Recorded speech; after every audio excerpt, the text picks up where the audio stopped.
Welcome back to my channel. आज हम unboxing करने जा रहे हैं ब्लूटूथ स्पीकर Xiaomi कंपनी का धमाका साउंड। अगर आप चैनल पर नए हो तो चैनल को सब्सक्राइब करें ऐसी वीडियो देखने के लिए। तो स्टार्ट करते हैं। ये हमारा स्पीकर है जो हमने ऑनलाइन ऑर्डर किया था, जिसके ये USB केबल है इसकी। यहाँ पे ये स्टैंड है और ये ऑन ऑफ का बटन है इसका।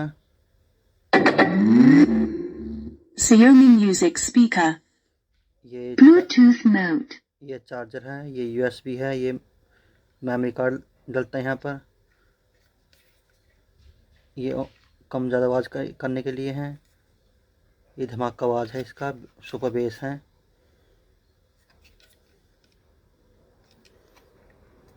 और हम इसकी फीचर्स देख लेते हैं। नंबर 1 ब्लूटूथ कनेक्टिंग है, USB लगती है इसके अंदर, माइक्रो SD कार्ड भी है, रिचार्जेबल बैटरी है, साथ में मोबाइल स्टैंड है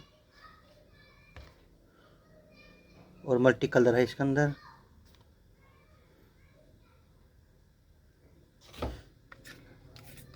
और सुपर बेस आवाज़ है इसकी।